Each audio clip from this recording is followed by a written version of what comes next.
A situação dos deuses do STF do nosso país acaba de piorar mais um pouco. Todas as vezes que eles são questionados o porquê dessas decisões ilegais, da perseguição, dessas atitudes drásticas de censura, de desrespeito à Constituição, de desrespeito à própria posição, ao cargo, o argumento deles é sempre o mesmo. Isso tudo foi necessário para salvar a democracia. E a imprensa militante os colocam como os grandes salvadores da democracia brasileira, com direito a capa de revista, a extensos artigos, a defesas fervorosas de Miriam Leitão e Danielas Limas, sempre para defender a democracia. Bom, então era de se esperar que depois que eles tivessem tirado o Bolsonaro da presidência e colocado um condenado, ou melhor, ex-descondenado por corrupção na presidência, a democracia brasileira iria retornar com toda a vitalidade, vigorosa e com toda a força. Só que eles não contavam com uma coisa, e essa vai cair como uma bomba para esse pessoal. Com certeza, a imprensa brasileira não vai divulgar isso como deveria, mas é uma bombástica notícia.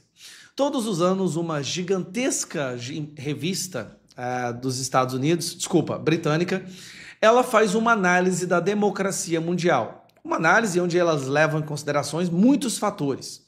E eles lançaram um relatório da democracia no mundo inteiro e veja o que aconteceu com o ranking da democracia no Brasil. Censura e violência política fazem Brasil despencar 6 posições em ranking da democracia. Só para você entender, durante o governo Bolsonaro, onde eles falavam o tempo inteiro que a democracia estava morrendo, durante o governo Bolsonaro, a queda da democracia foi de 4 pontos. 4 pontos. Aqui, tá aqui, ó, essa aqui. Ó. A queda da democracia foi de 4 posições. 4 posições durante o governo Bolsonaro. Durante o governo do STF, porque esse que é o governo que a gente vive, não é nem o governo Lula, é o governo do STF, nós perdemos 6 posições no ranking da democracia. Daí, eu vou pegar aqui, ó, o corpo da matéria. O Brasil caiu 6 posições no Índice da Democracia 2024, divulgado nesta quinta-feira pela revista britânica The Economist. Entre 167 nações avaliadas, o Brasil ficou em 57º lugar, atrás de países como Argentina e Hungria, sendo considerado pela publicação uma democracia falha. No levantamento de 2023, o Brasil estava em 51º no ranking. Decisões do Supremo Tribunal Federal foram apontadas pela revista como um dos fatores para o rebaixamento da nota brasileira, além de crescente polarização política e suposto golpe de Estado em 2022. Em seu relatório, o setor de inteligência da The Economist, que elaborou o índice, considera que o STF ultrapassou os limites quando suspendeu temporariamente a rede social X durante o período eleitoral e ameaçou impor pesadas multas àqueles que usassem redes privadas virtuais, VPNs, para acessar o X. A publicação afirma que restringir o acesso a uma grande plataforma de mídia social dessa forma por várias semanas não tem precedentes em países democráticos. A censura de um grupo de usuários ultrapassou os limites do que pode ser considerado uma restrição razoável à liberdade de expressão, especialmente em meio a uma campanha eleitoral, continua o texto. Tornar certos discursos ilegais com base em porcaria de propaganda miserável. Com base em definições vagas é um exemplo de politização do judiciário. A decisão não apenas causa um efeito inibidor da liberdade de expressão, mas também estabelece um precedente para que os tribunais censurem o discurso político, o que pode influenciar indevidamente os resultados políticos. Diz o relatório, lembrando que o bloqueio do X durou 2 meses e afetou o acesso a dezenas de milhões de usuários em uma das redes mais utilizadas do Brasil. O The Economist ainda citou que, desde 2019, o STF tem conduzido investigações controversas sobre propagação de suposta desinformação que atacam instituições eleitorais democráticas do Brasil, em referência ao inquérito das fake news. Outro ponto citado pelo levantamento do The Economist alerta que a pontuação do Brasil também foi negativamente impactada por novos detalhes da investigação sobre o suposto golpe de Estado frustrado em 2022, que nem aqui no Brasil ninguém acredita, contra o então presidente eleito Luiz Inácio Lula da Silva e membros do STF. O ex-presidente Jair Bolsonaro e outras 33 pessoas foram denunciadas. Para a revista britânica, o caso sugere que os militares brasileiros continuam a ter uma visão negativa do governo civil. Mesmo 40...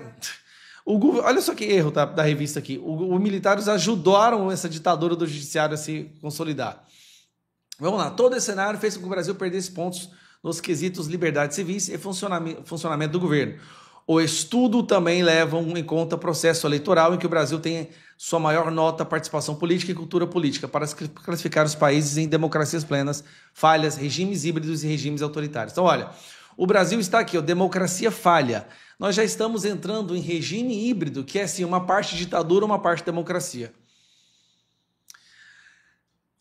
Resumindo, tá? O STF é hoje o maior contribuidor para a destruição da democracia brasileira diante dos olhos do mundo. Eu vou repetir.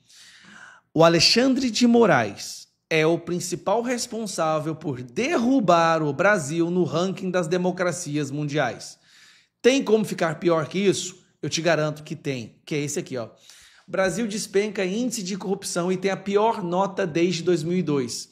Sabe por que o Brasil despencou no índice de corrupção e tem a pior nota? Pela Transparência Internacional, mais uma vez, por causa do STF. O principal responsável aqui é o Dias Toffoli, que está liberando todos os corruptos, destruindo a Lava Jato, devolvendo o dinheiro das empresas que haviam sido multadas, devolvendo essas empresas a poder fazer negócios com o dinheiro público. Cara, tem como piorar? Tem. O STF, olha que loucura, gente. Ministros do nosso STF estão jogando o Brasil de novo para o epicentro da corrupção internacional e jogando o Brasil para o lado de ditaduras. E aqui eles são vistos como os defensores da democracia. Você entende a loucura, a insanidade que a gente está vivendo? Agora eu te garanto que essa notícia aqui, que é uma notícia bombástica, não vai sair no Jornal Nacional. Então eu peço para que você me ajude e compartilhe isso para que todo mundo veja. O nosso STF, alguns ministros do nosso STF são hoje os principais responsáveis por destruir a credibilidade do Brasil do ponto de vista de democracia e corrupção. Mas eles são os defensores da nossa democracia, aqueles que lutam para combater a corrupção. Parece que é como se fosse o Maduro conseguindo convencer o mundo de que o governo dele é um governo democrático e um governo que luta contra a corrupção. Nós estamos num nível tão absurdo de insanidade que falta palavras para explicar. Tá? O Moraes é responsável por isso aqui. Ó. Alexandre de Moraes é responsável por isso. As decisões dele são responsáveis por isso. E o Dias Toffoli é responsável por isso aqui. Ó. Dias Toffoli, corrupção, Moraes, ditadura. Mas o Brasil segue adiante como se nada estivesse acontecendo. E como diz o Mourão, né, a democracia está pungente.